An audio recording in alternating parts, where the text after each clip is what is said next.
still waiting for one of the panelists who will be joining us in person today and who is just getting in now. So let's just give them a few minutes before we start the session. Thank you very much.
Bueno, muy bien.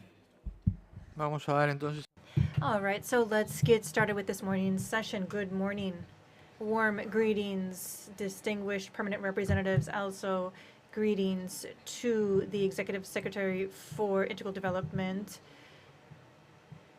Barbara Koskor. Those who are with us today. Also, panelists, thank you for joining us. Thank you to your offices. Thank you to everyone here with us. As chair, we will continue to provide a space for substantive political dialogue that is results-oriented and committed to strengthening hemispheric cooperation for integral development. And today, we are gathered here to reflect on one of the most relevant strategies for the economic, energetic, and industrial future of the region, which is the role of critical minerals in the energy transition and building more resilient, sustainable, and integrated supply chains in the Americas. This will allow us to move forward with institutional issues that are related to the regulatory framework of this council, follow up on the work of our subsidiary bodies, and also driving ministerial and sectoral processes of CD.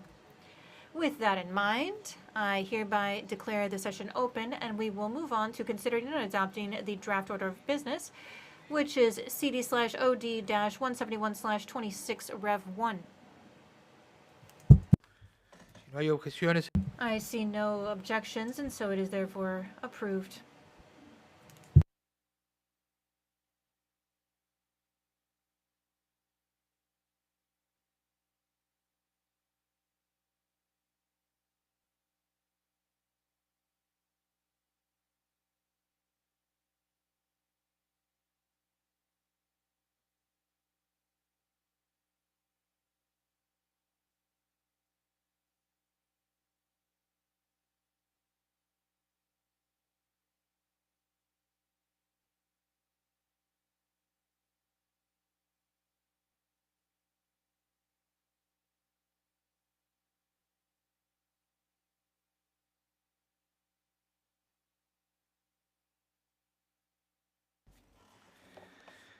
Disculpen la... I apologize for that interruption. As I stated at the outset, we are waiting for the expert in critical minerals to join us, who is just pulling up to the building right now. You know, traffic is always an issue here in Washington, D.C. But in the meantime, as we're waiting, I'd like to jump to considering item 3, which is consideration of the draft resolution for special and extraordinary meetings of CD. Consideration of this change in the regulations for CD meetings is contained in document 247/26 Rev 1, and it's an initiative that also reflects the efforts driven by member states in the framework of informal consultations with the aim of continuing to strengthen institutional continuity in managing the work of CD and its permanent committees, promoting greater efficiency, predictability, and coherence in their procedures.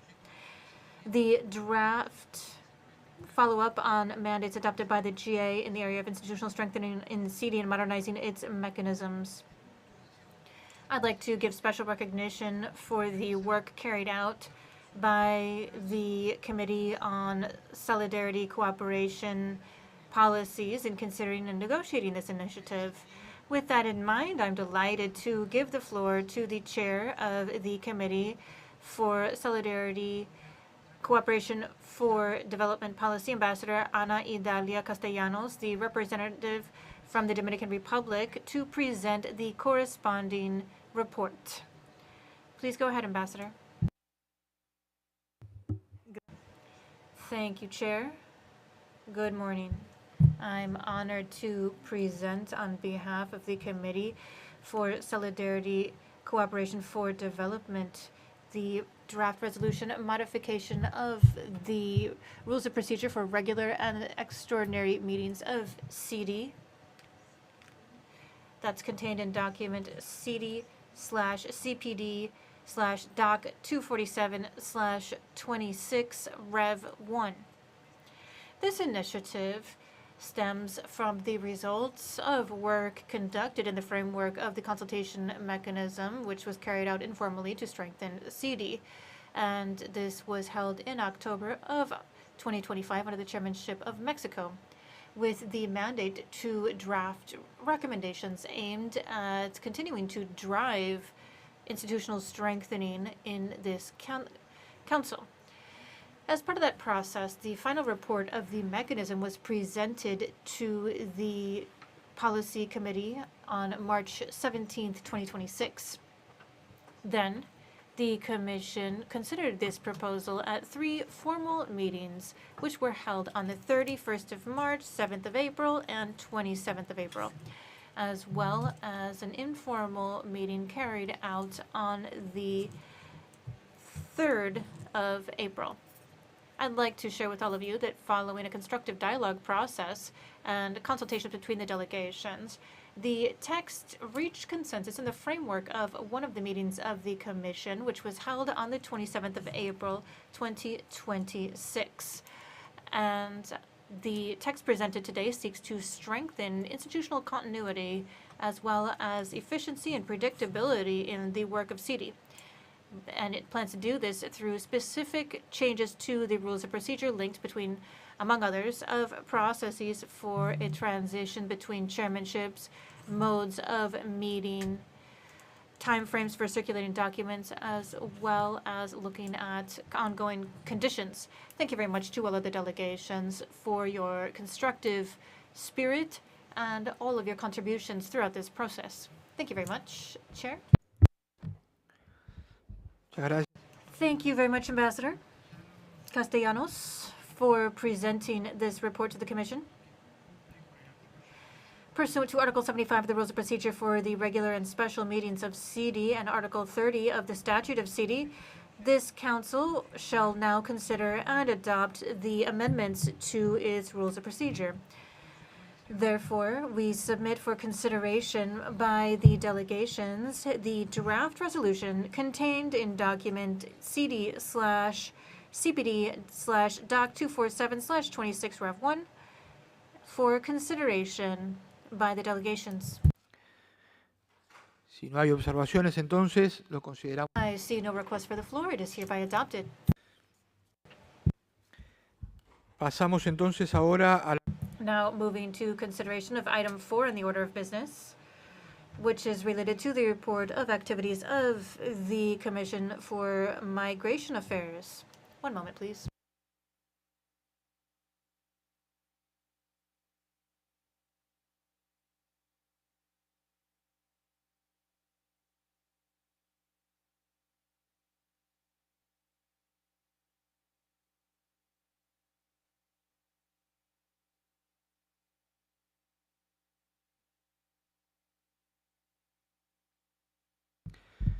disculpe.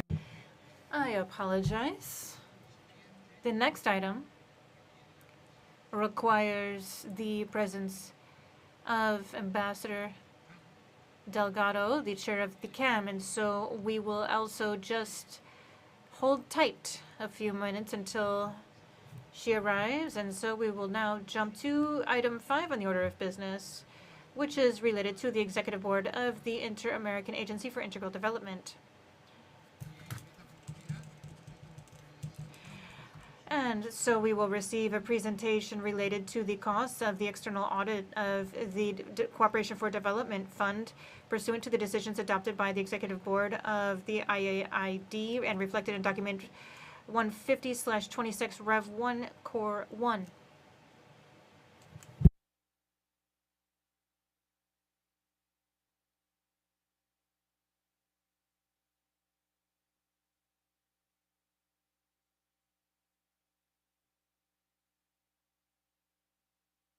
Bueno, muy bien. I apologize again, says the chair. This is musical chairs. That ambassador hasn't arrived yet either. And so we will now move to item 6 on the order of business, which is the cycle of sectoral ministerial processes of CD in the area of education. I am delighted to inform all of you that we have received a special message from Her Excellency Hilda Alcivar Garcia, the Minister of Education, Sports and Culture from Ecuador, in the framework of the commemoration of the 30th anniversary of the Inter-American Council for Integral Development and the 12th Inter-American Meeting of Ministers of Education in the framework of CD, to be held in Quito. Therefore, we invite the delegations to watch this video message from the distinguished minister.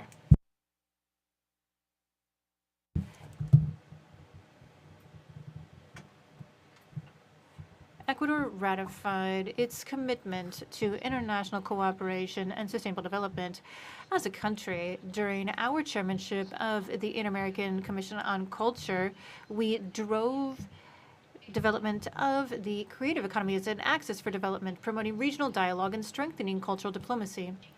During this period, we prioritized activities such as protecting heritage, strengthening creative industries, and creating opportunities for artists and cultural managers.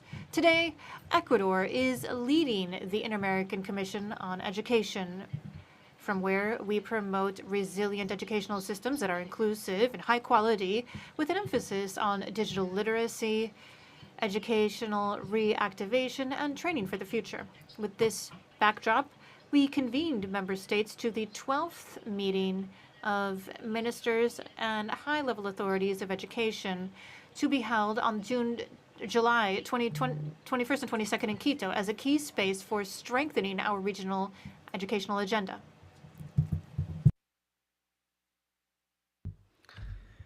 Muy bien, Thank you very much to the minister for her warm words, and also thank you very much to the Ecuadorian government for your leadership and your steadfast commitment to these ministerial processes at CD.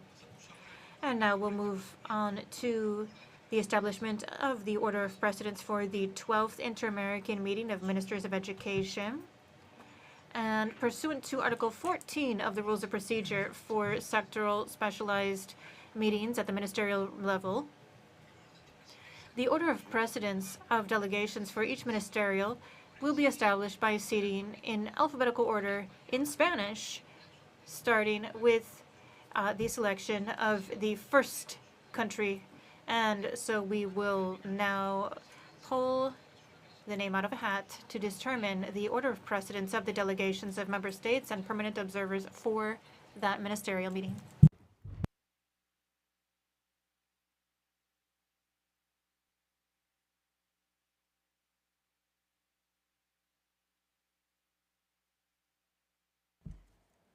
Muy bien. Entonces, All right, Guatemala was drawn, and Guatemala will start the order of precedence for that ministerial meeting.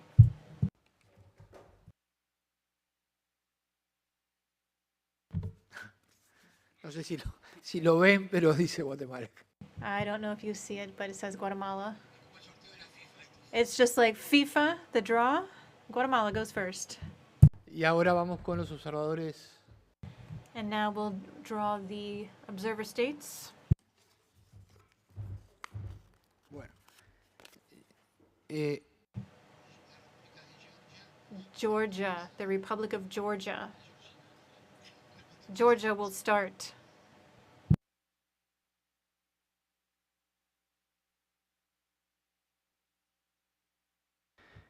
Pasamos entonces. And now we have established the order of precedence for the delegations and member states with regard to the 12th Inter-American Meeting of Ministers of Education. Now we will consider the list of special guests and observers invited to the 12th Inter-American Meeting of Ministers of Education pursuant to Article 18 and 15 of the Rules of Procedure for sectoral specialized ministerial meetings of CD. The Council shall authorize participation of bodies and organizations from within the Inter-American system, permanent observers, international organizations, specialized entities, and special guests at these ministerial meetings. To present this item, I'm delighted to give the floor to Mr. Jesus Jacoman, the Director of the Department of Human Educational Development and Employment from the Executive Secretariat for Integral Development. Jesus, thank you very much for coming. Welcome. Thank you, Chair. So we have distributed this list of special guests, invitees. This is a list that includes basically the international bodies and organizations with which we have been working. It's very similar to what we did at the prior meeting of Ministers of Education, and so we're submitting that for consideration by the delegations. Thank you very much. Muchas gracias, Jesús. Thank you, Jesus. If there are no objections or requests for the floor, we will adopt that.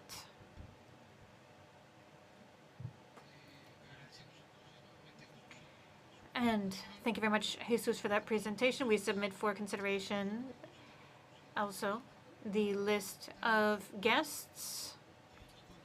And continuing with this item on the order of business, we will now move on to the corresponding process for the ministerial meeting on culture. As you will remember, on the May 5th, we held a special meeting of the Inter-American Commission on Culture, where we elected the first vice chair of that commission for the period 2025 to 2028. Pursuant to Article 4 of the Rules of Procedure for the Inter-American Commissions of CD, each Inter-American Commission will elect a chair and 2 vice chairs to hold the position for 3 years or until the next regular meeting of the Commission. Also, that article states that if the Commission does not meet during the period, the elections may be held in the framework of the regular meetings of CD, so long as that item on the agenda is included in the meeting's agenda. In that context, and considering the communication presented by the Permanent Mission of the DR in document CD-INF 716/26, they have presented the candidacy of Mr. Roberto Angel Salcedo, the Minister of Culture of the Dominican Republic, as second vice chair of the Inter-American Commission on Culture for the period 2025 to 2028. we submit his candidacy for consideration by the delegations. If there are no objections, we consider that he has been adopted or he's been elected by consensus. Certainly. Congratulations to the Dominican Republic and to Mr. Roberto Angel Salcedo, the Minister of Culture, for his election as the second vice chair of the Inter-American Commission on Culture. I'll give the floor to the Ambassador of DR. Thank you very much, Chair. Thank you very much for your support. I'd just like to confirm that this candidacy reiterates the Dominican Republic's commitment to cultural cooperation and our willingness to contribute with our work through the Inter-American Commission on Culture within as part of this CD. Thank you very much to all once again. Thank you very much, Ambassador. And now, having moved through the other items that we had for consideration outside of the debate, and considering that I am being told that we have about 10 more minutes until the expert in critical minerals is going to arrive, let's have a 10-minute intermission. We have delicious Guatemalan coffee right outside, so we will see you in about 10 minutes.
Bueno, muchas gracias. Very well, thank you very much. Thank you very much for your patience and your consideration. Let's pick up where we left off on our agenda then. Let's look at our Panamanian guests and take advantage of that, and let's move on and consider the activities of Migratory Affairs 2025-2026. Item 4 on the agenda. The Migratory Committee is a permanent committee of CD and continues to play a fundamental role as a hemispheric space for political dialogue, cooperation, and exchange of experiences around one of the most complex and dynamic phenomena facing our region. During the reported period, the Commission addressed issues of high relevance for member states, including migration governance, labor mobility, socioeconomic integration of migrants, access to health services, and strengthening of regional mechanisms for international cooperation and protection. Likewise, the work developed has reaffirmed the importance of continuing to promote coordinated regional responses based on cooperation, co-responsibility, and respect for the human rights of individuals in the context of human mobility. I would especially like to recognize the leadership of the chairmanship of Panama at the head of the Commission during this period, as well as the work carried out by the delegations and the technical secretariat to promote a substantive, meaty, and constructive dialogue on this important hemispheric dialogue. In that sense, then, I'm pleased to give the floor to Ambassador Ana Irene Delgado, permanent representative of Panama to the OAS and chair of the Commission on Migration Affairs, to present the corresponding report. Ambassador, you have the floor.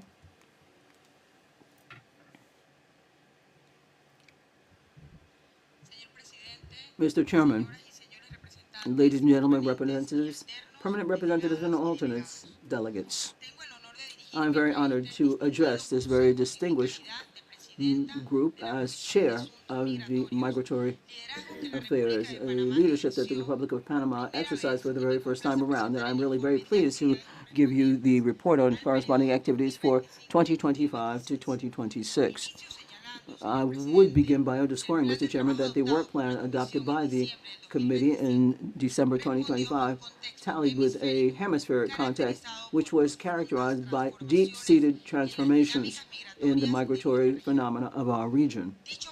That plan was based on recognizing that human mobility in the Americas is today a reality. It is a structural, multidimensional, and cross-cutting change which requires coordinated, full-fledged initiatives based on human rights. In this framework, then, the chair asked to have an agenda to move ahead and talk and have more ordered, secure, and migration which respects human rights, considering all of the challenges that emerge from human mobility, but also to promote a view that recognizes the contribution of all migrants to economic, social, and cultural development of our countries.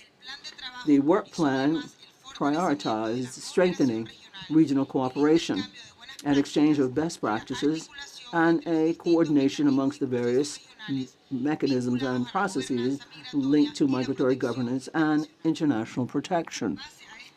Based on this vision, the Commission developed during this term 4 thematic sessions geared towards promoting political and technical dialogue on priority issues for our region. The first session was devoted to generation and use of data to strengthen information systems on migration. This focused on the general importance of using trustworthy data which were on point and disaggregated so that we could strengthen information migratory systems. It was highlighted that this information is key to craft public policies based on evidence and to also strengthen institutional capacities of states who are facing changing and increased complexity in migration. The second session had to do with labor mobility, economic integration of migrants. we underscored some of the challenges linked to access to employment, regularization, and certification and normalization of competencies.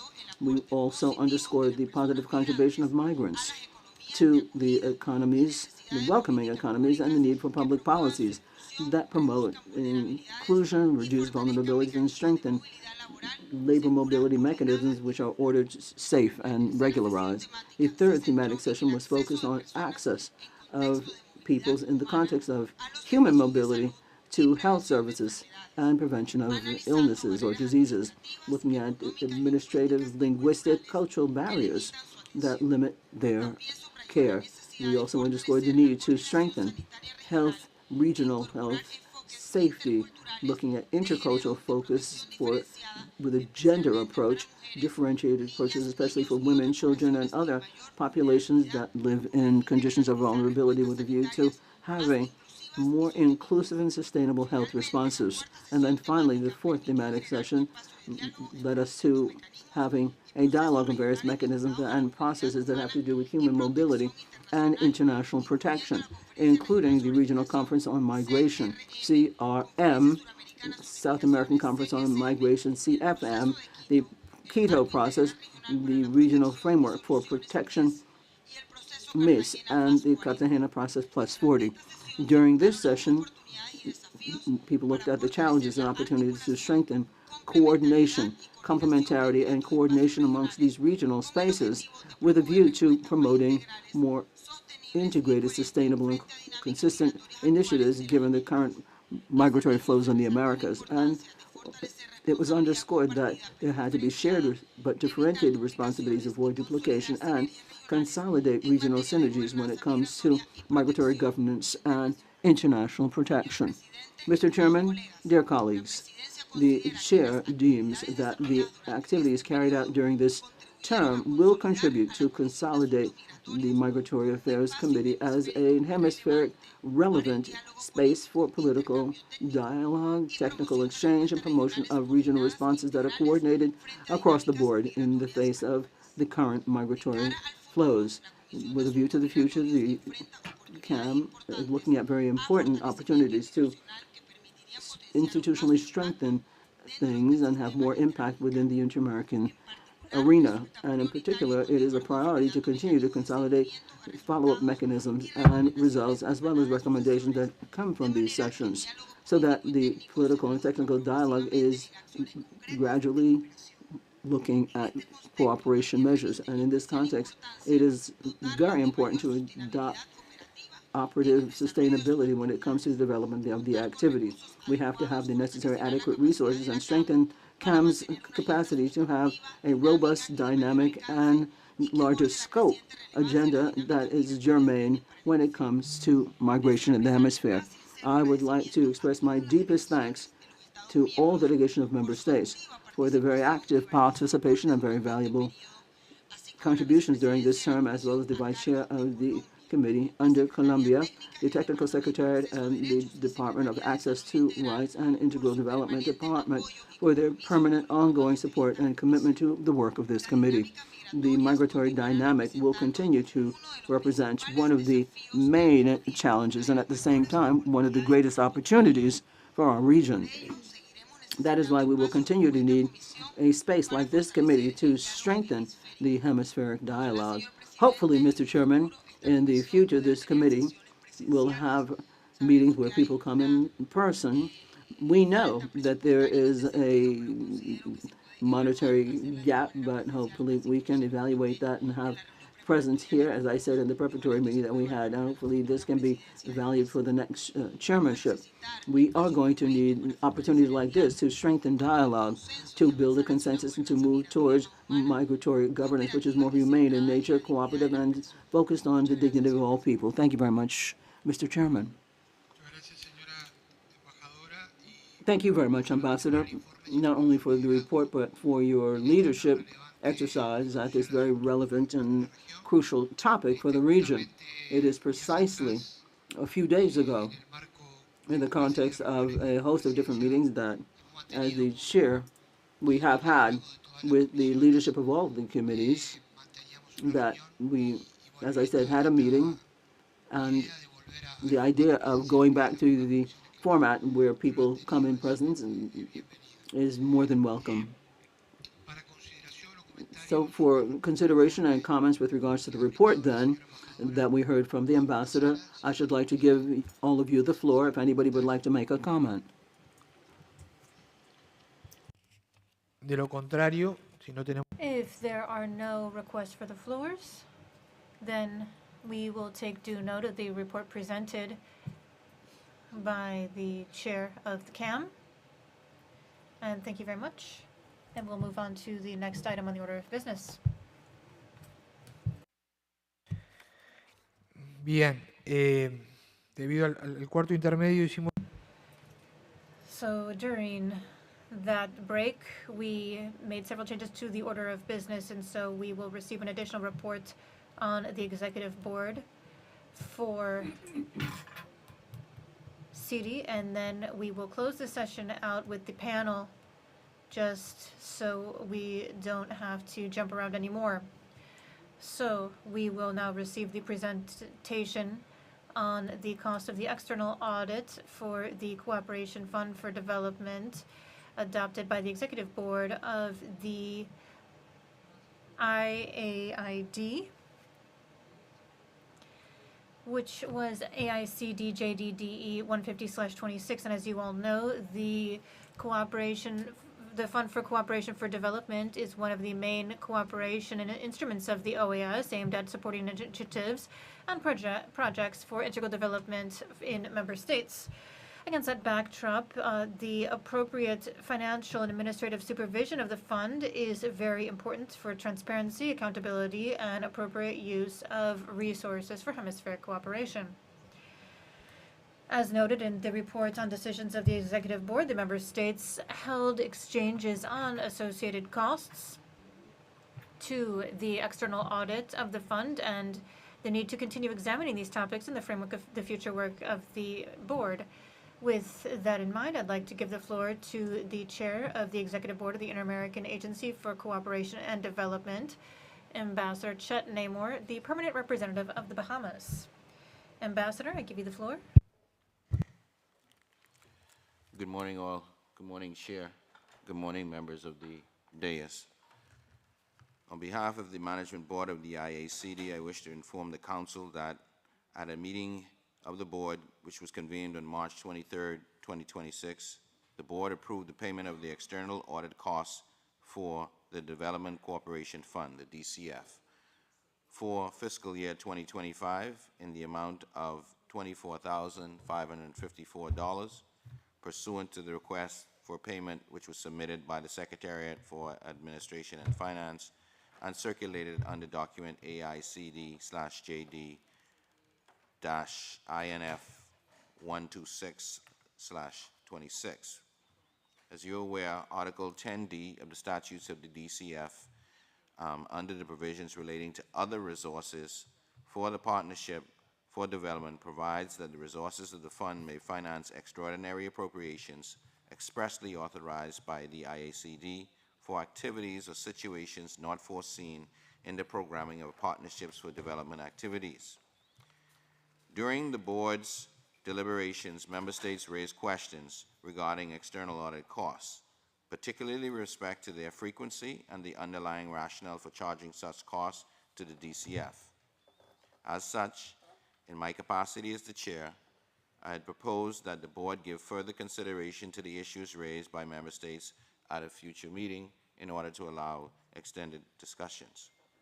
In the interim, however, the Board authorized payment of the DCF external audit costs for the year 2025. Chair, I also wish to inform the Council that at a subsequent meeting held on April 23, 2026, the Board undertook a broader discussion concerning the cumulative costs associated with external audits for the Development Cooperation Fund, formerly the FEMCD, covering the period 2012 to 2025. During that period, a total of US $376,409 was expended on audit costs. The accumulated expenditure gave rise to concerns regarding the long-term sustainability of the fund. Accordingly, the board decided that the matter should be referred to the Committee on Administrative and Budgetary Affairs, the CAP, for further consideration. Consequently, I intend to communicate formally with the Chair and to CAP to convey the concerns of the board, together with any related observations or proposals arising from the board's discussions. As such, Chair, I thank you and I thank the Council for its kind attention, and I assure the delegations that the Management Board will continue to keep the Council duly apprised of all related developments. Thank you very much, Chair.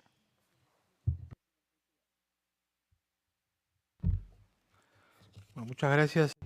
Thank you very much, Ambassador, for that report on the cost of the audit of the Solidarity Fund at the OAS along those lines. And if you agree, we will take note of that presentation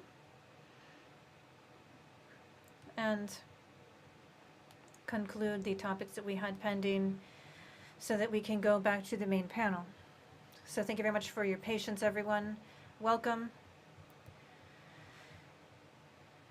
And we will go back to the panel that we had planned for our dialogue between member states on critical minerals for the energy transition, ensuring supply chains and promoting sustainable development in the Americas. This topic is very central to our strategic debates at the most important level for the economic, energy, and industrial levels of our hemisphere. The global transition to low-emission economies and energy systems that are more sustainable is deeply transforming the dynamics of the way we produce, trade, and innovate globally. Fundamental technology for this transition, such as electric car batteries, solar panels, wind turbines, and green hydrogen, increasingly depend on critical minerals such as lithium, copper, nickel, cobalt, and rare earth metals. As noted in the concept note distributed for this session, the Americas have a strategic position that's quite privileged when it comes to this new global reality. Our region has a significant part of the global production and reserves of these minerals, and this is a historic opportunity to advance not only when it comes to energy security, but also industrialization, innovation, and creating added value. However, the scenario also presents major challenges. The region continues to face vulnerabilities associated with the concentration of supply chains, processing, and refinement chains outside the hemisphere, as well as challenges related to environmental sustainability, social license to operate, governance of natural resources, and the need to ensure that the benefits of this transition actually translate into inclusive, sustainable development for our populations. Against this backdrop, it's fundamental for us to strengthen regional cooperation. We need to create more resilient and integrated supply chains, which requires predictable regulation, sustained investment, technological innovation, mechanisms for public-private cooperation, and policies that allow our countries to progressively transition from extraction to activities with more added value. This dialogue invites us to reflect on how to position the Americas not only as a provider of strategic raw materials, but also as a key actor in building an energy economy that's safer, more resilient, and more sustainable. We believe from the chairmanship that it's fundamental for this exchange to contribute to identifying opportunities for concrete hemispheric cooperation, productive cooperation, and institutional strengthening. To facilitate that dialogue this morning, we have participation from distinguished panelists to whom we are very grateful for joining us. Ms. Paula Uribe, the Director of Governmental Relations for Latin America in Rio Tinto. Thank you very much for coming. And Mr. Mark Lambrides, the Director of Sustainable Development from the Executive Secretariat for Integral Development. I'd like to give a very warm welcome, first of all, to Ms. Paula Uribe, who has outstanding international experience in governmental issues, public policy, regulatory relations, and hemispheric cooperation in the public and private sectors, as well as academia. Currently, she is the Director of Government Relations for Latin America in Rio Tinto, which is one of the main global companies in the mining sector, where she works on issues related to strategic supply chain, sustainability, and regional relations. Previously, she held leadership positions in global companies such as PepsiCo and Coca-Cola FEMSA. She was also part of the U.S. Department of State as a main advisor on policies for the Western Hemisphere, WHA. Her experience provides us with a very valuable perspective on the challenges and opportunities that we face as a region when it comes to developing our more resilient, sustainable, and competitive supply chains. And so, Ms. Uribe, I'd like to give you the floor for your intervention. And we have 7 minutes. Thank you very much. Señor Presidente, Chair, permanent representatives, delegates, members of the OAS, thank you very much for having me today. I'm delighted to be at this meeting because I believe that many of you speak Spanish. Not everyone I know. We know that some of our friends from the islands don't speak Spanish. However, I'll speak Spanish. So speaking of the energy transition, critical minerals play a very important role because there are some governments and some politicians that feel like an energy transition only involves having renewable energy and having hydraulic energy, solar, which is not everything. That's just one piece of the puzzle. As you stated so eloquently, Chair, all of these instruments that are used to generate renewable energy are made with minerals that are almost all found in Latin America and the Caribbean. Latin America is one of the places where you have the most resources, also along with Africa. Obviously, there are other continents that have minerals, but some of the richest zones for critical minerals are found in the Americas as well as in Africa. So what does our region have? We have all of these resources, which in some cases are not being exploited very much because we have lithium and copper, some of the best quality lithium on in the planet. It's found in the Andes, and also found in Argentina and Chile and Bolivia. We also have rock lithium. We have clay lithium, which is found in Brazil and in other parts of the region as well. We have nickel, aluminum,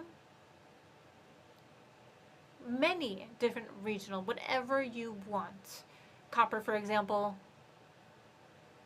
And from there, we have rare earth metals such as germanium, tellurium. These are critical rare earth minerals which are needed for the defense industry as well as for aerospace industry, technology, and vehicles. So where are the areas of opportunity in the region? In Latin America and in the Caribbean as well, we have some prejudice against mining. Mining can be done responsibly. It can be done irresponsibly, but we have a lot of examples in our region that are maybe not the best examples to follow, and history has certainly left generational trauma with us, because when the Spaniards arrived to the Americas, they came with gold fever. And certainly there were a lot of abuses committed, a lot of things happened that were not the best. So that's what we have in our collective imagination as a region whenever we think about mining. This is certainly an intergenerational trauma. But today, we have companies such as Rio Tinto and HP. These are global companies that have responsible mining practices because not only are they trying to do things the right way, but it's also because we do have a responsibility toward our investors. Our investors certainly make sure that we have the very best behavior in every sense of the word. In the sense that we want to not pollute or at the very least minimize the environmental impact. We have a responsibility to communities wherever we're operating. We should be working to generate value for those communities in those countries, and there is also a responsibility to have the best ethical practices. And to do so, for example, when it comes to the issue of corruption. For us, this is a very delicate topic, and we need to be extremely careful. Always walk the line, always follow the rules. And we need to respect the rule of law. We understand that there are other players in the region who are not always thinking along the same lines as we are, and sometimes the practices that they engage in are not positive. This also, of course, leads to problems for mining in general, and that includes countries or companies in countries where maybe they don't have this sense of responsibility that we have as global companies or multinationals, because they don't have to follow those rules. After all, extracting resources is seen as a strategic issue for the country, and we also see the illegal actors who are mining illegally. Sometimes that is confused with artisanal mining, which of course also exists, but there is a massive difference between the two. Artisanal mining is ancestral, small-scale mining that doesn't use heavy machinery and obviously it's something that wants to be formalized. On the other hand, you have the pox on our continent of illegal mining, which has beset so many countries, and that's often something that's carried out hand in hand with organized crime in general, transnational organized crime. So there are other areas where our region still has a lot of gaps, and this is the case when it comes to permits, regulation, where you see that there is maybe a mining project that might get bottlenecked and end up waiting 35, 40 years in being able to actually happen because of all these regulatory bottlenecks. There is a lot of issues with red tape, and there isn't just a single window. I think in some countries you have to work within certain parameters, and you have the Inter-American Development Bank or World Bank that are working with certain countries in the region in order to improve the regulation side of the puzzle when it comes to mining. But there's a lot of ground to cover. And another area is the area of the infrastructure, so that our countries are able to move ahead. We have critical infrastructure to look at. Very often mining projects require highways that are high quality. We need ports, transportation networks, and this is something that's sorely lacking in almost every part of our region. In countries such as Chile, for example, things are a little bit more advanced maybe because that's a country that has been working in the mining sector for many, many years now. They've really highly developed their mining industry. Peru has some ground to cover. Argentina is experiencing a mining boom right now, and they've done everything almost as best they can to facilitate mining, but they still have to deal with this issue of infrastructure. It continues to complicate the task of developing the mining sector. It's not quite what we want to see yet to bring the development that it can carry and bring that added value to the region. So the time has come for us to harness this industry. This is for the first time we are sitting down to talk about critical minerals and the energy transition. And this is something that is actually being seen by governments as well as institutions at the international level. And that includes multilaterals. I think that the region has to benefit. It has a lot of options available to it, but we still need to understand that, for example, companies still have to develop all of the infrastructure surrounding mining, because our job is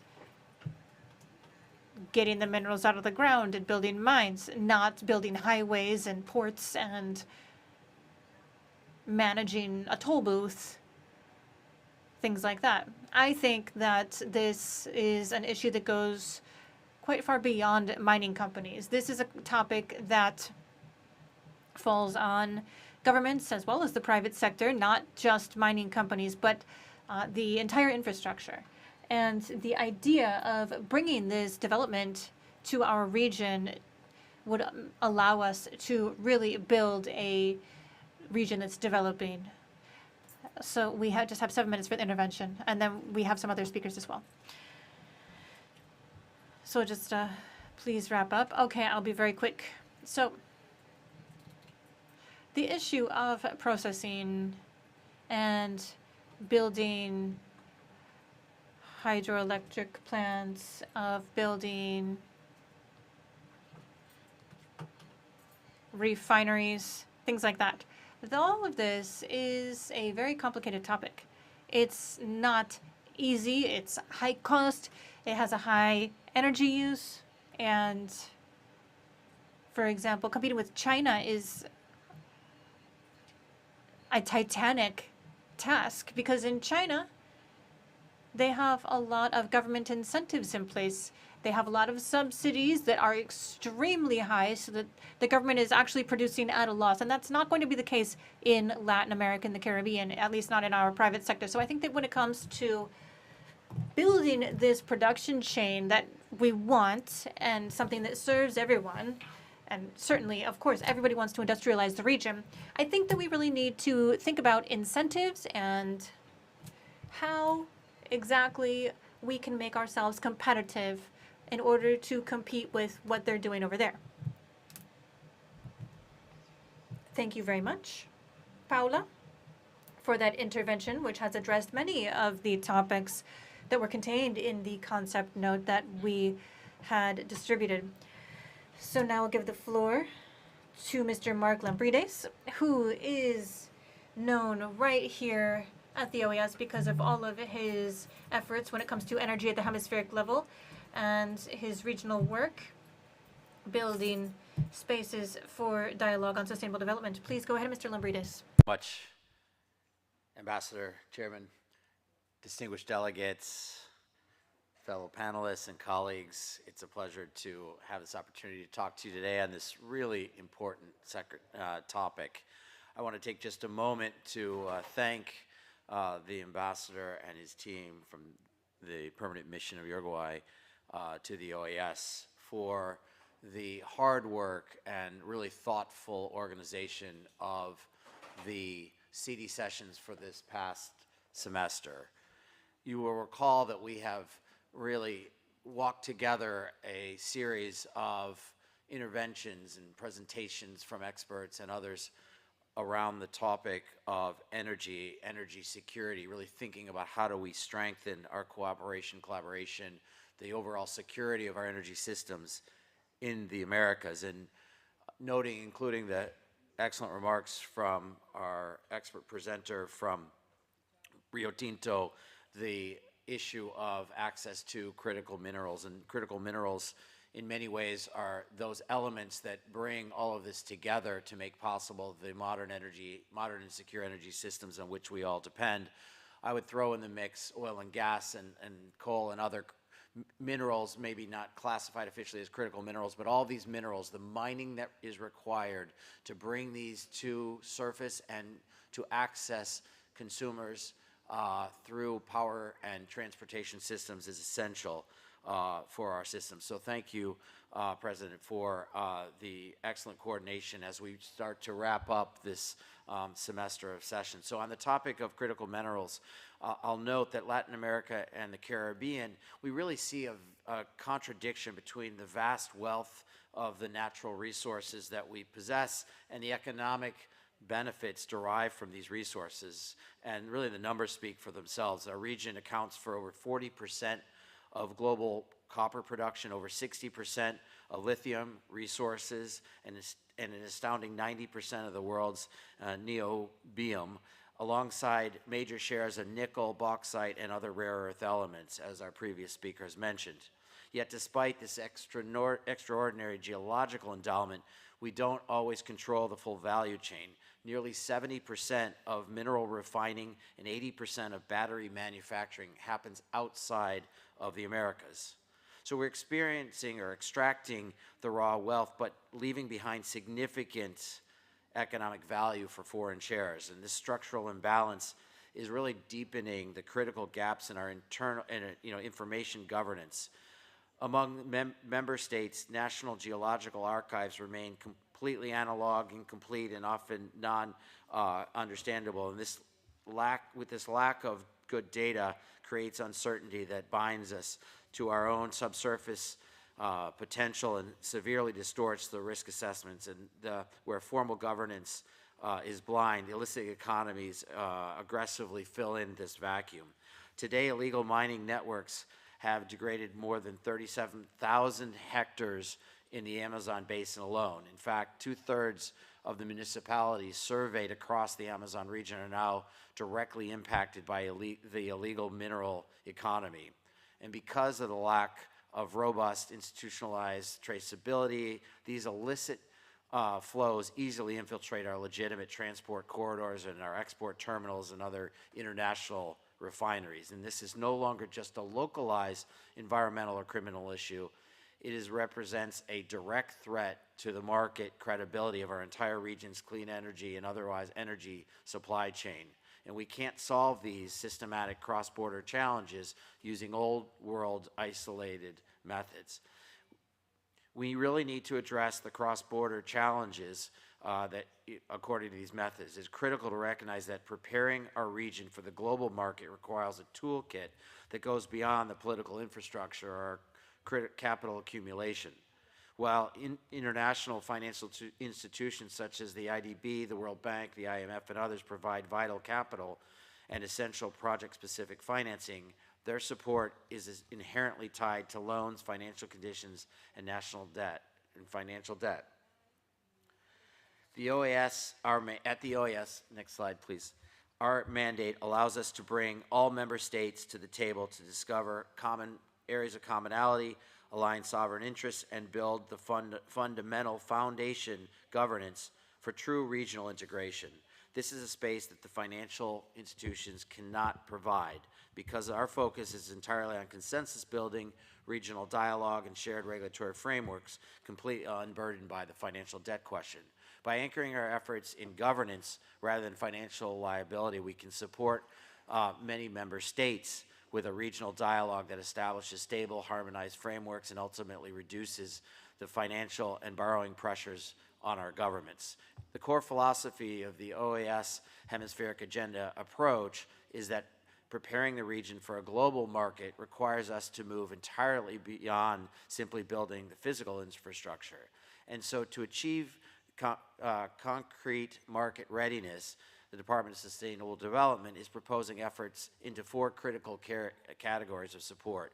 First, we could support countries in the region to modernize geological baseline data information by helping countries build integrated, operable surface data systems in which we can eliminate geological uncertainty and provide high-quality data required to attract responsible long-term investment. Second, the need for harmonizing mineral standards for global market and technologies and aligning Latin American and Caribbean mineral standards with international standards that integrate domestic industries into cross-cutting tech supplier chains.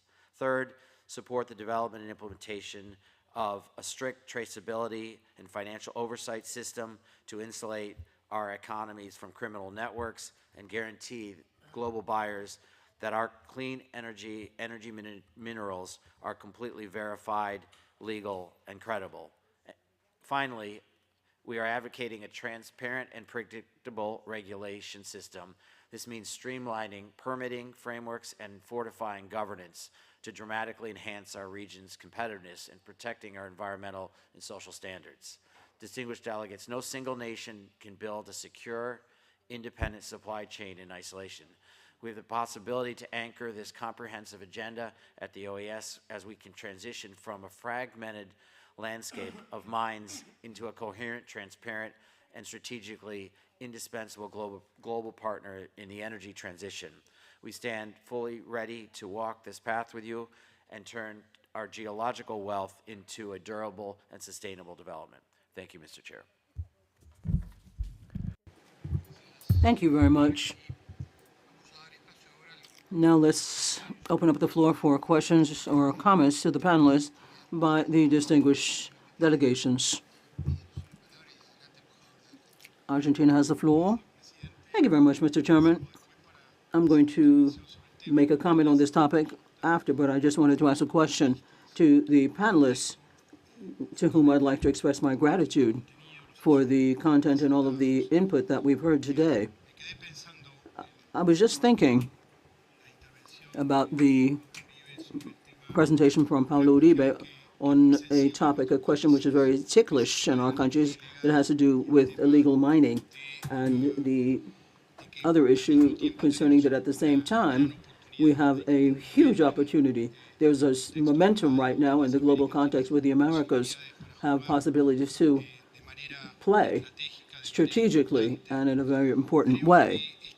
I think that this is linked, and this is my question, the willingness, the availability that the private sector could have as linked to these issues, to have a greater commitment and getting closer together for coming together with the OAS and the Inter-American system for a dialogue.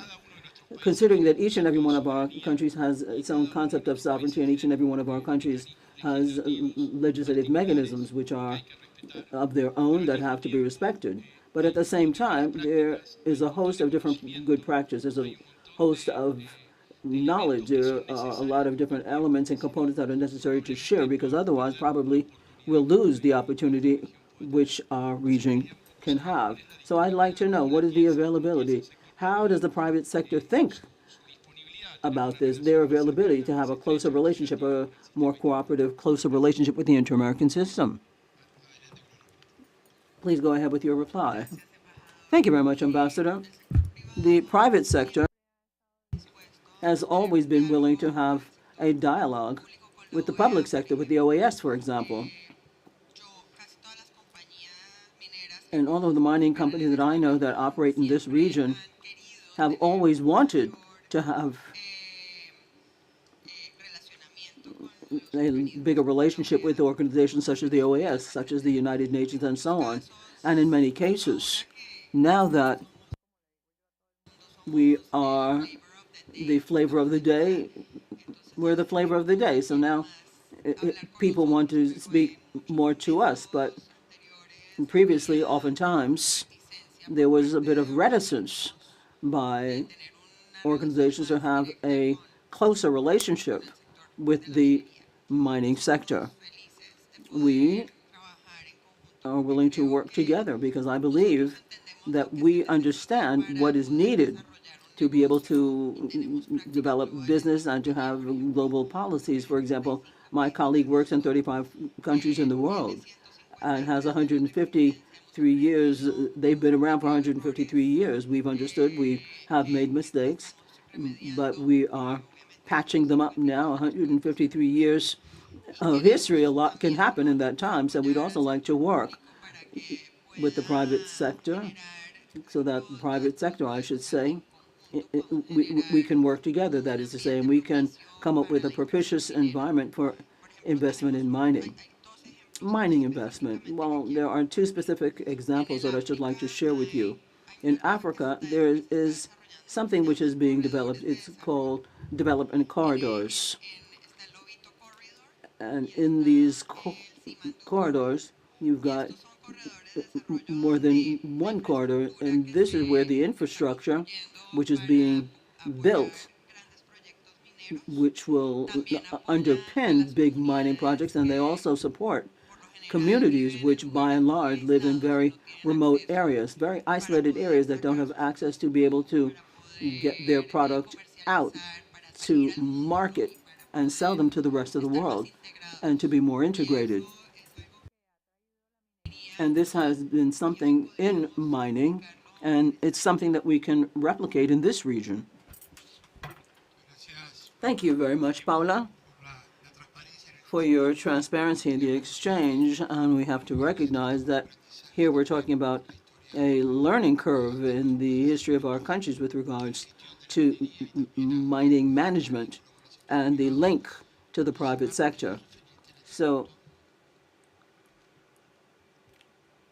other comments on this point? Secretary. Really don't have much more to add. I think the input from Paula representing the private sector is fundamental, and I'll just say that I think the collaboration between private sector and multilateral agencies, including the OAS, is fundamental in this space. It is a very active private sector marketplace.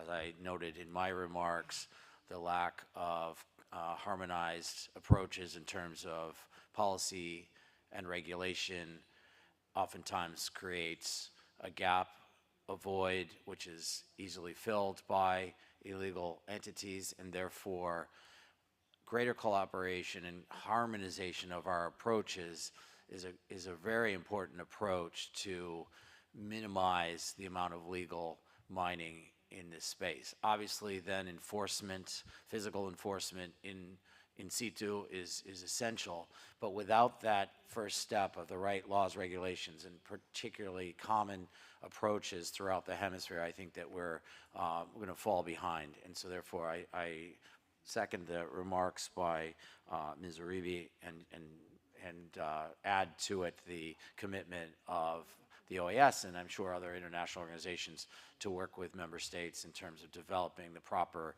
policy regulatory framework for this marketplace.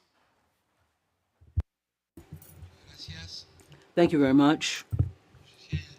I wonder if there's any other delegations that might like to make a comment or address their comments to the panelists. I'm going to ask a question and step away from the chairmanship to go along with the other comments from the floor.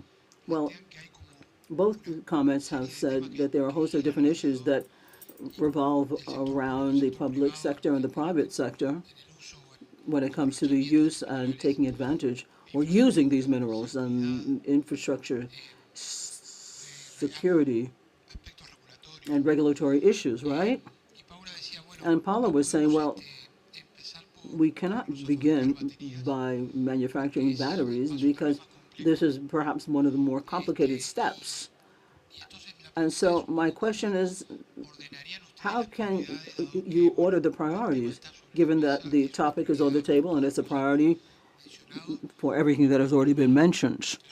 Now, with regards to the recommendations and member states of the OAS, what would be the first steps to move forward in taking advantage and using these minerals? What recommendations would you give along this line?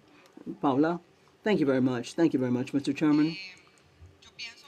Well, I think that the first thing is to have a regulatory framework, one that is stable and one that is solid. This gives the investments a security and the, as I said, we're talking about an investment over decades. So to invest, for a company to invest $10 billion in a project or even more, because it might cost $20 billion to have a copper mine. Now, for this kind of investment, it's going to be over decades, and for that you need a stable regulatory framework.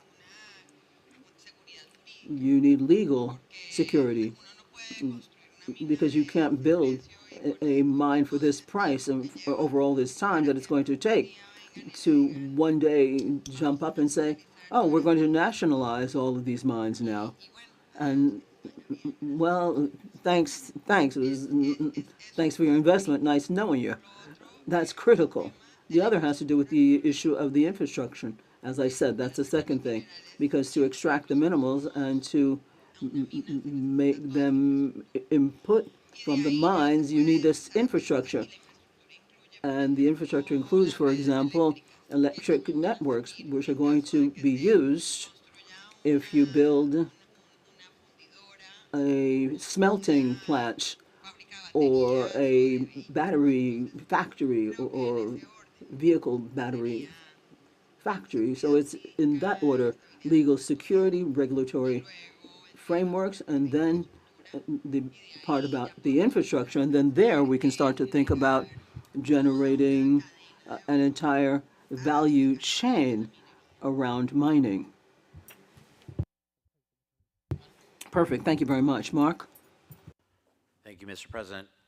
As I, in my remarks, made significant comments on how the OAS might engage in this marketplace, address some of these challenges, I'll just remind that we could talk about things like managing data information, harmonizing regulations and standards, addressing the issues of traceability and financial oversight and regulation, and just conclude by reminding member states that in the context of the conversation we've been having around energy and our long-term engagement on energy issues as part of the energy ministerial process, we've had a long-standing regional hemispheric, energy program, ECBA, and as we approach the next ministerial on energy in the coming year under the leadership of Panama as the chair of SIDS, we will be revisiting the question of how we continue working on energy issues, including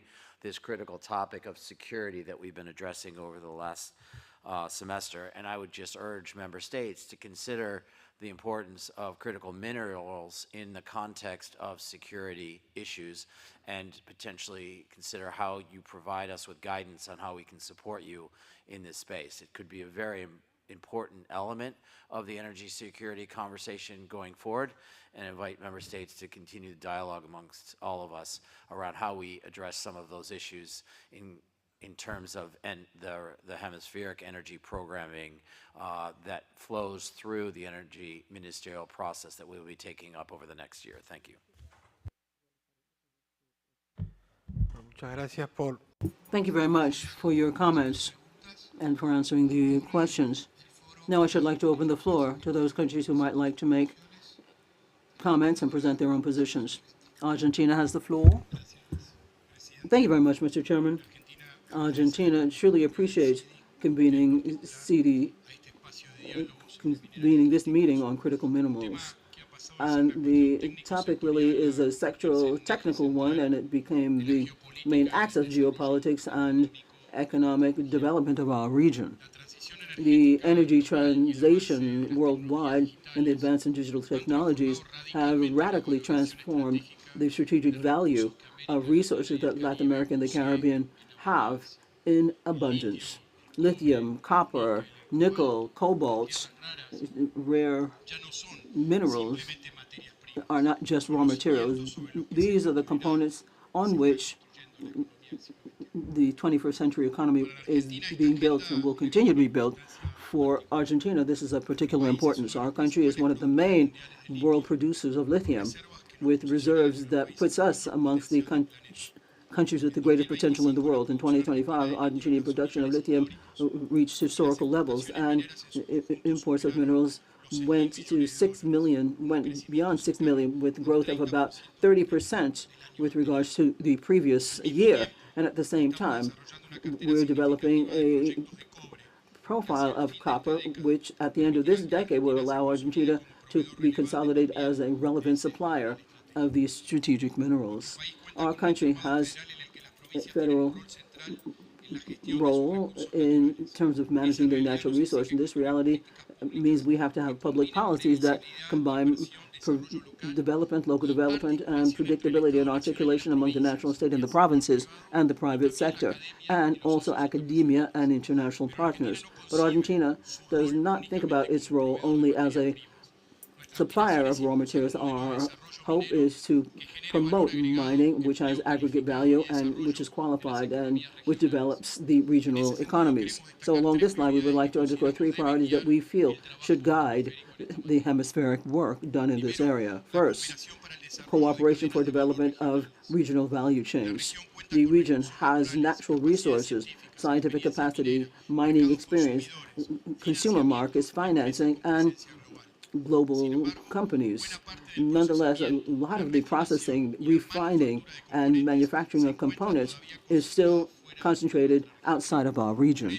And that is why it is necessary to advance towards hemispheric cooperation, which allows us to identify complementarities and to reduce the vulnerabilities and put in more added value within the Americas. Second, the investments that combine legal security with development. Argentina has made progress with these private investments over the long run and the certainty thereof. We have world-scale projects, but the experience accumulated shows us that sustainability of this bonanza, the expansion stage depends on benefits that lead to employment in infrastructure, in local suppliers, and better opportunities for our communities. Three, we have to promote innovation and knowledge.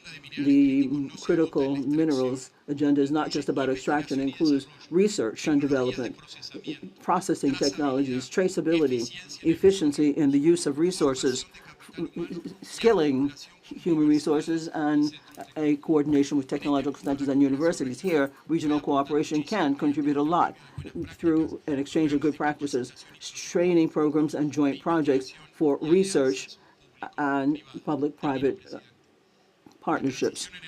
Energy transition in our region is an historic moment right now, but to take advantage of this fully, we have to stop reproducing traditional patterns of primary specialization.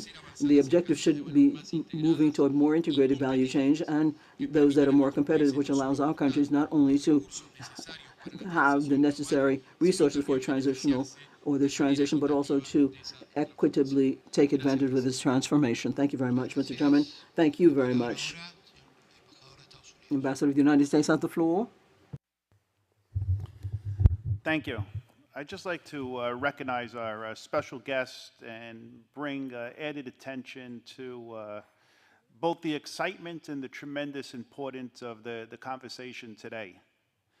I'd like to also call out earlier this year at the CAF event in Panama, no less than a half a dozen presidents within the hemisphere and countless ministers spoke on this exact subject in respect to the importance of trade, the importance of trading specifically within our hemisphere, supporting each other as allies, supporting each other as sovereign nations.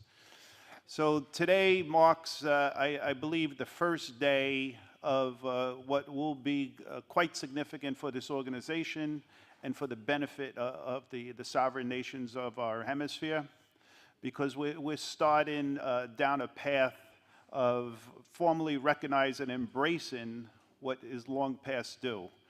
How do we develop these various market sectors, whether it be mining, all forms of energy, of course, as well as all forms of trade? This is of critical importance to our nations. It has a direct correlation to migration and obviously a direct correlation to prosperity for all the nations in the hemisphere.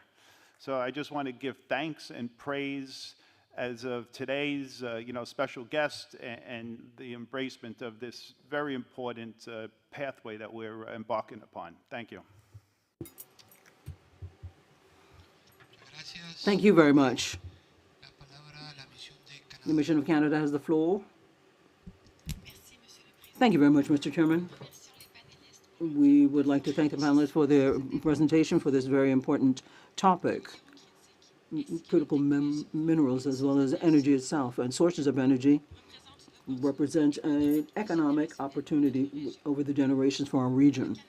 Canada is determined to support the development of the Brazilian supply for these minerals and to have it advance in the Americas. We work with partnerships to harmonize things, to encourage new opportunities for investment, and which will have governmental, social, and environmental imports with joint development.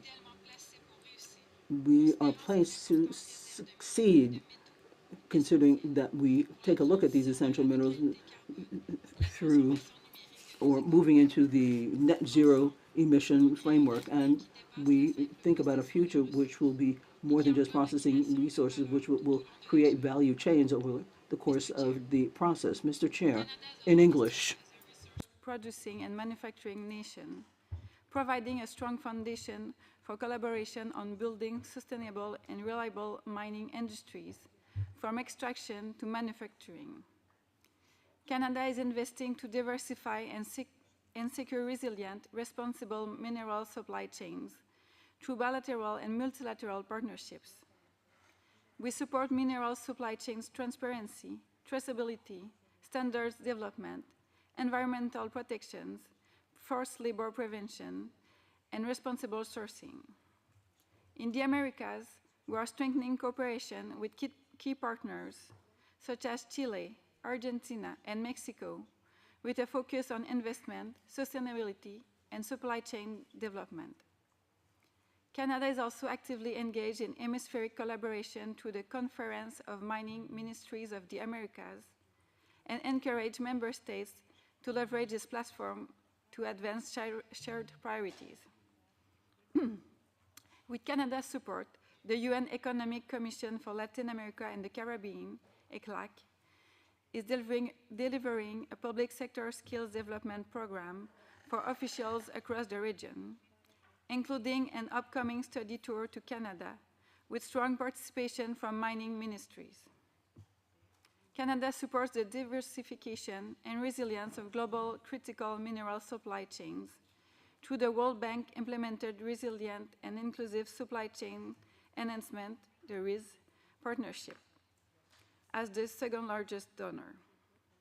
This initiative includes a recent focus on Latin America and the Caribbean to advance reforms, identify strategic investments, and build sustainable, responsible value chains.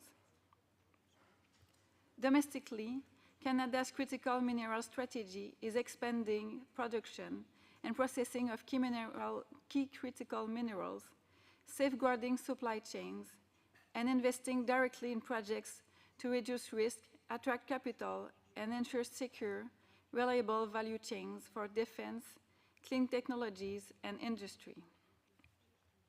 Through innovative investment and partnership tools like off-take agreements, strategic investments, and collaboration with Indigenous partners and allies, Canada is accelerating project development, building strategic stockpiles, and strengthening economic sovereignty in a shifting geopolitical landscape.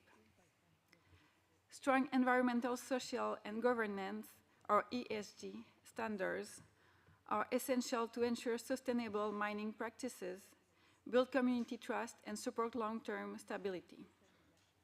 For Canada, responsible mining includes environmental stewardship, transparency, respect for human rights, and meaningful engagement with Indigenous peoples and local communities. We are working domestically with industry and civil society to strengthen ESG frameworks, while also contributing actively to multilateral efforts, to the International Energy Agency, the OECD, and UN initiatives. We also see a clear role for the OAS as a platform for dialogue and coordination. It can help bridge perspectives between producing and consuming countries, promote greater alignment of ESG standards, and facilitate knowledge sharing and regional cooperation. Canada believes the Americas can become a global leader in responsible and sustainable mining and critical mineral production, supporting a just energy transition, while creating sustainable, diversified economic opportunities for our citizens. Thank you, Mr. Chair. Thank you very much, Canada. Mexico has the floor. Thank you very much, Mr. Chairman. We truly appreciate the very interesting presentations from the panelists.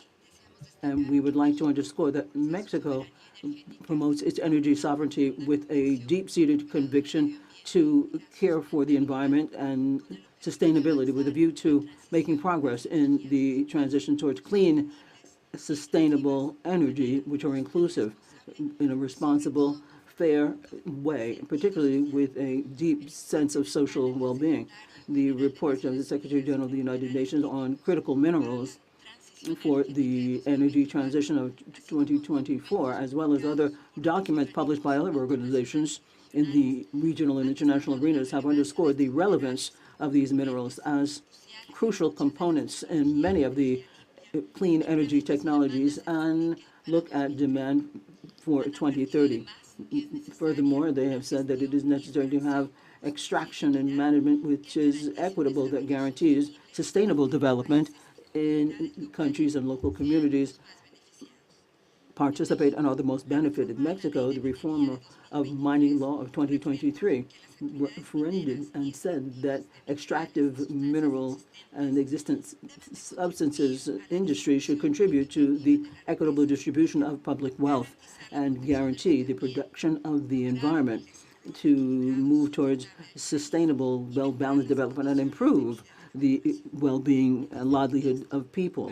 In this context, we participate in many bilateral and multilateral fora on critical minerals with a view to ensuring fair use of these minerals. These minerals are strategic assets which are crucial for industrial, modern, and innovative economies, and to have supply chains which are green and resilient that guarantee their supply and which contribute to making progress and complying with the commitments of the Paris Agreement, zero net emissions, as well as the objectives for sustainable development. Mexico has agreed to agreements and begun work with strategic partners to develop a new paradigm for the trade of critical minerals with specific results in the short term, which are geared towards ensuring mutual resilience of the supply chains with regards to respect to sovereignty and national laws. Mr. Chairman, the region has decisive resources in critical minerals for energy transitions and value change of technological industries. But the way in which things are managed, coordinated, and negotiated participation will have to be looked at. The Americas will continue to be one of the most unequal regions of the world in terms of income distribution and access to opportunities. And given these challenges, it is necessary to develop strategic mining with regulatory frameworks that are properly managed and with a view towards shared prosperity so that we can positively benefit our economies and an improvement for the prosperity of our societies. Thank you very much. Thank you very much. The delegation of Chile has the floor. Thank you very much, Mr. Chairman. For Chile, critical minerals represent a strategic opportunity to make progress towards a fair energy transition which is resilient and sustainable. Nonetheless, this will only happen if hemispheric cooperation can place a aggregated value at center stage and only looking at supply security. And point of fact, it's not enough to diversify and have any greater change. We have to improve skills and when it comes to processing today, which is outside of our hemisphere. And that is why cooperation should promote regional value chains which are able to move along with technological innovations and improve quality. And as such, then, producer countries can participate with more sophistication, such as in refining, processing, and advanced manufacturing, recycling, and circular economies. And given that extractive in nature, this can happen looking at local processing, public-private financing, technical cooperation, and mechanisms that include SMEs and local suppliers in this chain. And as such, then, hemispheric cooperation should reduce administrative barriers, allowing for investment in critical miners to become competitive, as our panelists said at the beginning of this session. So, Mr. Chairman, regional cooperation should facilitate an exchange of good practices amongst companies, universities, and governments. It should focus on energy necessary and circular economies. Within this framework, then, without reiterating, we would like to share specialized human resources in mining, and the OAS, for its part, can act as a platform for technical and political cooperation, facilitating dialogue among the different players involved, promoting an exchange of information and transparency, and supporting strengthening capacities in member states, in keeping with what our panelists said at the beginning of their comments. Thank you very much. Thank you very much. We'll give the floor to Peru. Thank you very much, Chair. Thank you very much for convening this session and the opportunity to exchange perspectives on this growing topic for our economies and the global energy transition. And thank you very much to the panelists for your valuable perspectives. As shared in the conversation on critical minerals, this has a very important dimension for the region, which is concentrated, which is where we have a significant part of the world's resources concentrated for electromobility and energy storage, as well as other uses. But a very important proportion of our exports continues to correspond to raw materials or processing. This highlights the challenges that we face as well as opportunities as a hemisphere when it comes to adding value. We take part in this dialogue from a concrete reality. We are one of the main global producers of copper, zinc, and silver, as well as other minerals, and these are fundamental for the energy transition as well as modernizing our technology.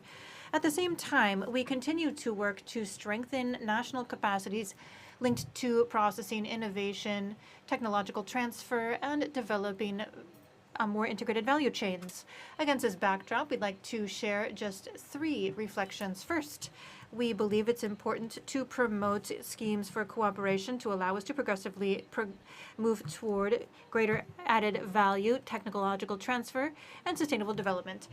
In the last several months, we have driven many mechanisms for bilateral cooperation aimed at strengthening capacities in processing, environmental standards, and technological development related to critical minerals. This experience can also enrich our hemispheric dialogue at the OAS. 2, we believe that sustainability is a central topic for competitiveness and the viability of this industry long term. International markets have been increasingly incorporating requirements related to accountability, transparency, traceability, and other standards. So we must promote best practices, promote responsible mining, and build confidence in communities, which contribute to the sustainability of investments as well as access to international markets. Third, we'd like to highlight the importance of the circular economy and technology related to reharnessing minerals. And these critical minerals through recycling processes are an opportunity for diversifying our sources of supply, reducing environmental impact, and contributing to innovation. This is a very fruitful area for technical cooperation, exchanging experiences between member states. We hope to continue to actively take part in this space for dialogue and activities to contribute to strengthening our hemispheric cooperation along these lines. Thank you. Muchas gracias. Le damos la palabra a Uruguay. Thank you very much, Uruguay. Thank you very much, Chair. Uruguay would like to speak with full awareness of our specific position. We are not a major hemispheric producer of critical minerals, and that is why we can share our perspective, which is related on governance and added value, as well as regional integration. The main question isn't just about how to improve extraction of critical minerals. It's about how are we as a region going to take part in a more sovereign, smarter way in global value chains and promote an energy and technological transition. The global stage is very competitive, and we know that diversifying global supply chains is moving along slowly. Currently, the 3 main producer countries are focused on 77% of global production, and they dominate refining and processing. This concentration leads to inequalities for the global energy transition, and securing the resilience of supply chains and supply in general requires strategies for the entire process. LAC has about 40% of the global copper production and about 60% of the lithium reserves. However, part of the industrial processing and high added value manufacturing continues to be done outside of our region. We cannot be limited to exporting raw materials while we import energy and industrial capacities related to the green economy. An energy transition provides us with an opportunity that's historic to avoid repeating that same pattern. Chair, we'd like to contribute to this agenda with concrete assets. First, energy. We completed an initial energy transition, which allowed us to build one of the most renewable energy matrices worldwide with 97% of renewable energy production. We are reaching a new step toward green energy using synthetics, and this transformation depends on a stable, resilient supply chain of critical minerals. And we also need storage systems for this. We are an external observer to this. However, we also have a direct interest. The second asset we have to offer is institutional in nature. We have enjoyed predictability, regulations, legal security, and electoral stability. In a context that is increasingly uncertain, these components are concrete advantages our country can contribute, particularly when it comes to areas related to transparency in regulations, certification, and strengthening environmental standards as well as social standards for consolidating our responsible supply chains. Third, regional integration. Uruguay believes that we need to have a smarter response in the face of global competition when it comes to critical minerals. We need greater regional coordination to do this. We need to build hemispheric supply chains with the infrastructure, technological cooperation, logistics, connectivity, and regulatory frameworks required. Against this backdrop, CD and OAS have an important role as a basis for hemispheric cooperation, and this is in line with our priorities in other spaces that we've promoted. And we've also been working, for example, in CELAC, where we focus on production, the energy transition, technological cooperation, and developing our supply chains. And for Uruguay, the critical minerals agenda needs to be focused not only on extraction, but also as an opportunity for innovation, industrialization, and greater economic resilience at the hemispheric level. Chair?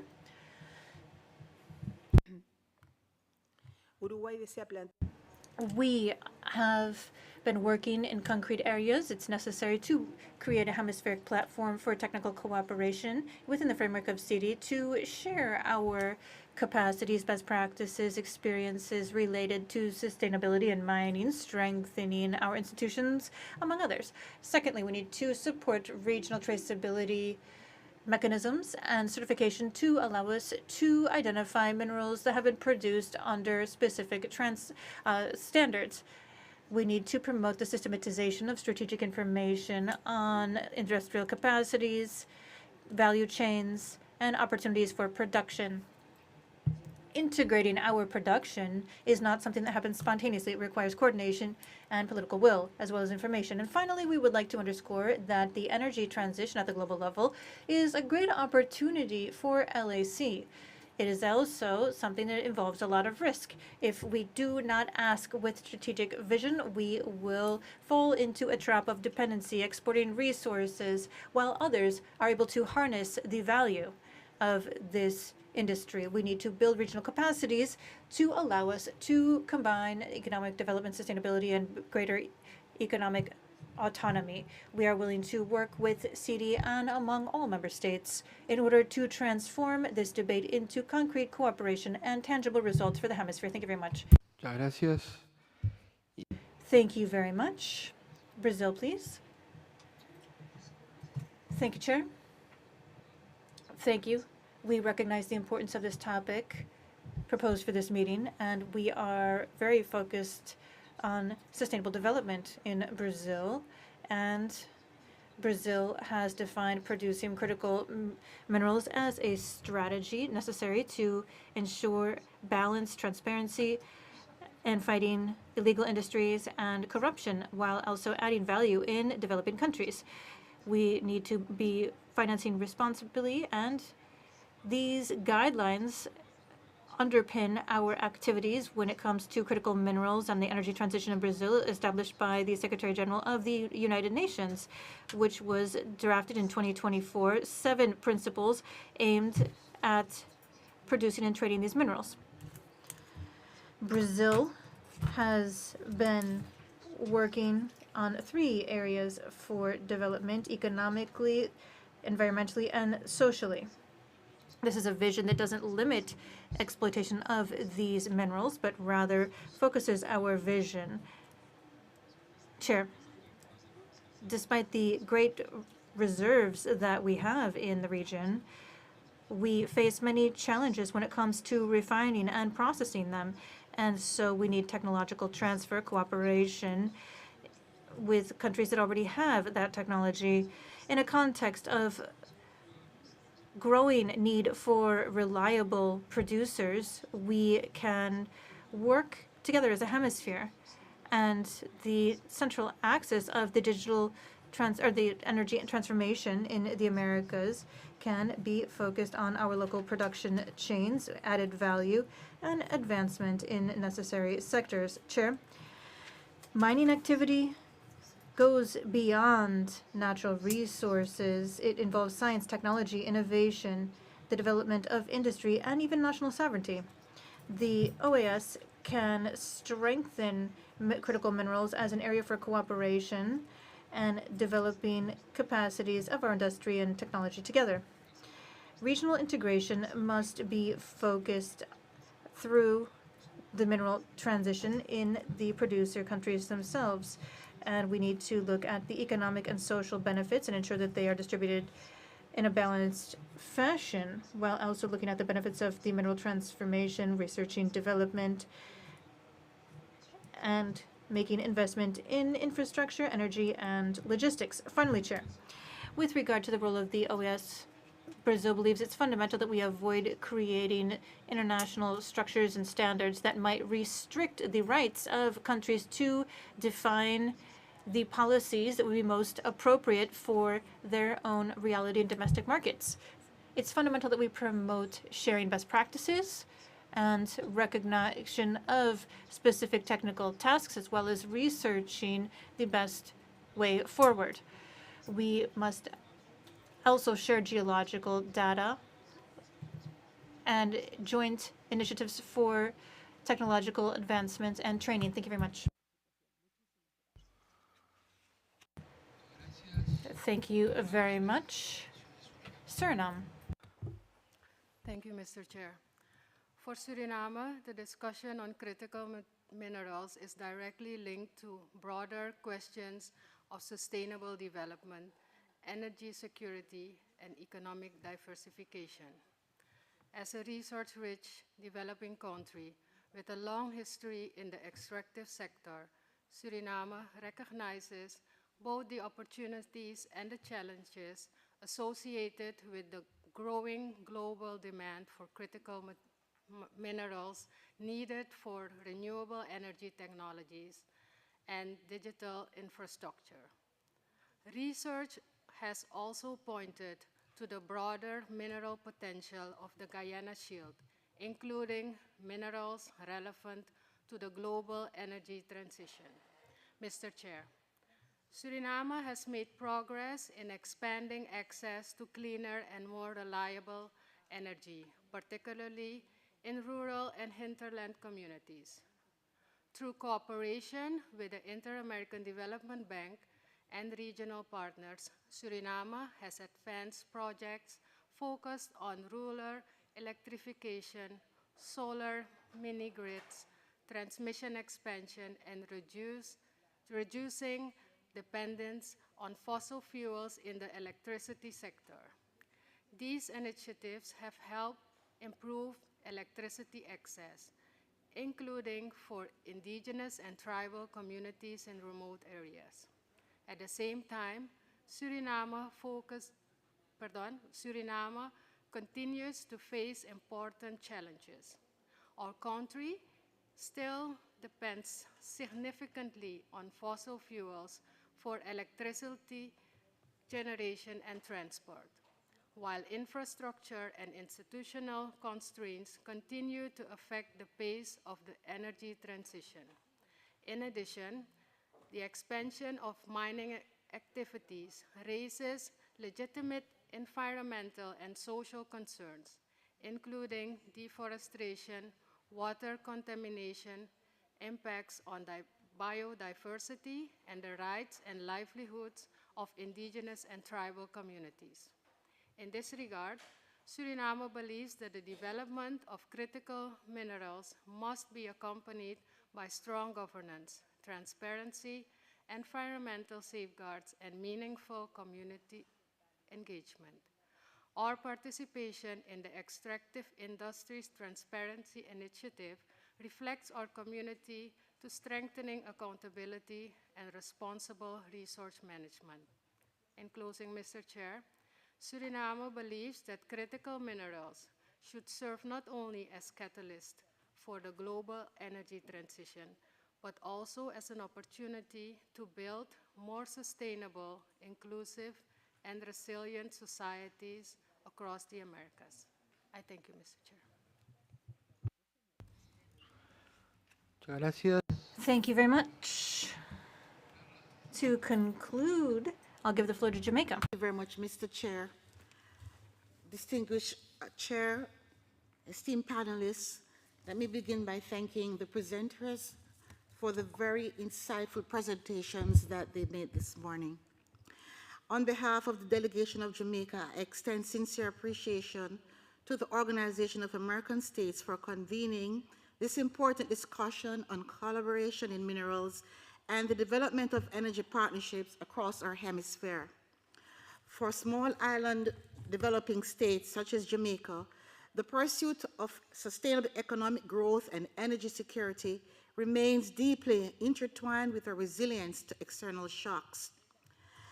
Global disruptions, whether arising from climate-related events or any kind of political instability, supply chain disruption, or fluctuations in energy and commodity prices, continue to disproportionately affect vulnerable economies such as ours.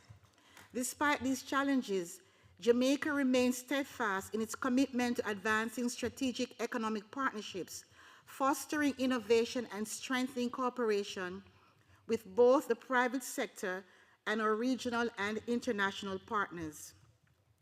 Jamaica recognizes that critical minerals in sustainable energy development represent important pillars for economic transformation and regional resilience. As countries across the Americas transition towards clean and more diversified energy systems, collaboration in mineral development, technology transfer, renewable energy investment, and capacity building will be essential to ensuring inclusive growth. The government of Jamaica has undertaken several important initiatives aimed at strengthening energy security, promoting sustainability, and encouraging investment. Through our National Energy Diversification Strategy, Jamaica has expanded the use of renewable energy sources, including solar, wind, hydro, and liquefied natural gas, with the objective of reducing dependence on imported fossil fuels and lowering energy costs for citizens and businesses alike. In addition, Jamaica continues to advance policies that encourage private sector participation and public-private partnerships in infrastructure, mining modernization, energy efficiency, and development projects. Our government has also prioritized regulatory reforms designed to create a more attractive and transparent investment climate while ensuring environmental stewardship and community engagement. Our bauxite and aluminum industry has long contributed to national development and regional trade, and we recognize the importance of modernizing this sector in ways that are sustainable, technologically advanced, and environmentally responsible. We believe there are meaningful opportunities for hemispheric cooperation in mineral and value chains, research and innovation, workforce development, and responsible extraction practices that can benefit all member states. Furthermore, Jamaica remains committed to advancing climate resilience and development objectives consistent with global agenda, including development goals and international climate commitments. We therefore welcome greater collaboration with international partners and institutions and the private sector to mobilize technological expertise for renewable energy and resilient infrastructure projects. We also acknowledge the indispensable role of the private sector as a partner in development and sustainable development, investment, entrepreneurship, and technology sharing. We therefore support strengthened frameworks that facilitate responsible private sector engagement while ensuring that the benefits of growth are broadly shared among our people. Distinguished colleagues, Jamaica firmly believes that the challenges facing our hemisphere can only be addressed through collective action. And as we move forward, let us continue to deepen our partnership, share best practices, and pursue innovative solutions that strengthen the prosperity and resilience of all countries of the Americas, and also for particularly small island developing states, whose vulnerabilities require continued attention and support. Mr. Chair, I thank you very much for your time. Muchas gracias. Thank you very much, and thank you sincerely to all of the delegations for your valuable and constructive contributions. And that was very much what we hoped to achieve with this forum this morning. And given the number of reflections and interventions, can you give us just a final conclusion or reflection before we conclude the session? Please go ahead. Muchas gracias. Thank you very much, Chair. Having heard all of the interventions, I think that there is a common denominator here, and that is a regional capacity to go beyond an extraction market. And there is very much a shared desire, and I believe that we can work together on this in order to educate one another on what this really consists of. This regional industrialization that we've talked about. We, as I said at the outset, I believe that my colleagues and other companies are certainly willing to hold a dialogue. I can share contact information with other companies that are operating in the region. And those of us who work in mining, I believe that there is a misconception when it comes to mining, because I believe that mining does have a benefit for countries if you're extracting minerals, but certainly mining companies need to pay taxes, they need to pay any fees. Chile is a great example of how this has developed. In Chile, they have invested that money from permits and taxes stemming from mining, and it's just incredible what you see when you go to Santiago or Antofagasta, which is really the mining region of Chile. I think that this is a question of how we can work in order for people to really see the benefits brought by mining, because if they're paying for taxes, if they're paying for authorizations and permits, but certain regions aren't seeing any benefits from all of this, then we have a problem. So we also have to look at the environmental issue, environmental degradation. Yes, this is a reality. No one's denying that. But as I said at the beginning, it depends on the companies that are operating in your company, because there are companies that are highly responsible, then there are others that maybe aren't so responsible, particularly when it comes to the smaller scale companies which don't invest enough in anything related to taking care of the environment or benefiting the community around them. Nobody's going to say that mining doesn't have an impact. That would That would be a lie. Mining does have an impact on the environment. So we need to work to reduce that impact and do everything in our power to ensure that the communities truly see the benefits. Thank you very much, Paula. Mark, please go ahead. Thank you again, and I think the inputs from member states really brought out the richness of this sector, the importance that we place on it, not just for national interest, but as a regional challenge. And I just say that, again, that I look forward to the continuing discussions in formal bodies of the OAS, including SIDS, going forward as we prepare our next agenda for the Energy Ministerial, and to learn ways, concretize the ways in which we, the General Secretariat, can work with member states and support you in this arena. Nothing else. Bueno, muchas gracias. Thank you very much, and I will conclude this panel with these interventions that have certainly highlighted the importance of regional cooperation for strengthening the supply chain. I believe we have heard both from producer countries and from countries that are undergoing an energy transition and the way they use these minerals, and I think that this really will allow us to move forward toward a shared platform. We are pleased with the results of this meeting, and we understand the need to continuing to give impetus to these frameworks for responsible use, for development, so that LAC can really insert itself in this global supply chain and do so with greater added value, so that at the end of the day, our resources or our benefits turn into opportunities for our people. So I would like to ask the Secretariat to take due note of the contributions that we've heard so that they can be used as input in future work and deliberations here at the OAS and in this council. Thank you so much once again to our panelists and member states who have participated. Thank you. Bien, mientras que So, as we let our panelists go, I'd like to share with all of you finally that now we are coming to the end of the order of business. On the 12th of June, we are holding our last session under this chairmanship of the CD, and we will also be presenting there a document with some conclusions from the 5 political dialogue sessions that we held on energy issues, on issues related to critical minerals, sustainable development, energy security, integration. So I believe that we are on the right path,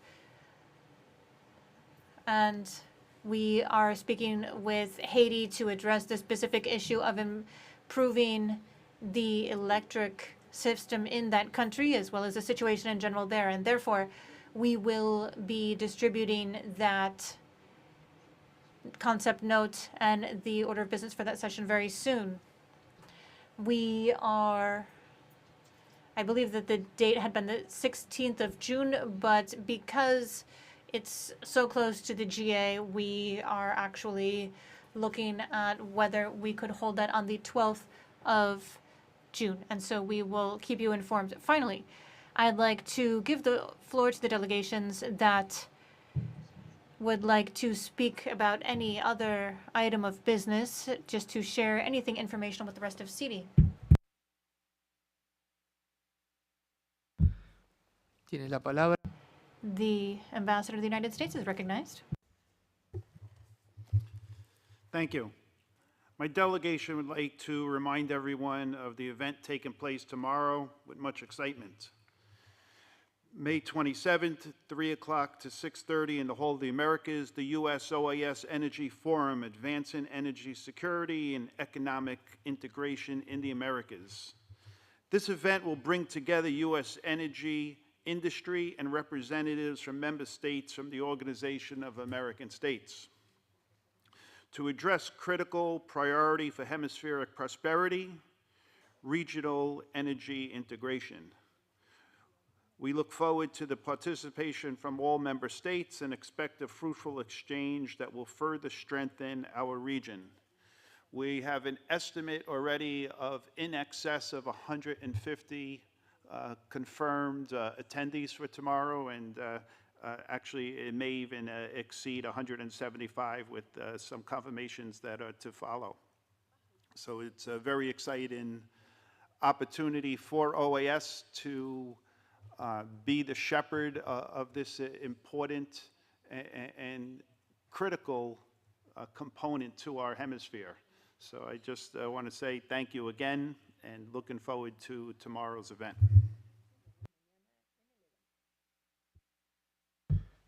Bueno, muy bien. All right, thank you very much, Ambassador. The 27th of May at 3 p.m., Hall of the Americas, the OAS U.S. Energy Forum. And if we have no more interventions, we will close the session. Thank you very much for all of your attention. Have a lovely afternoon.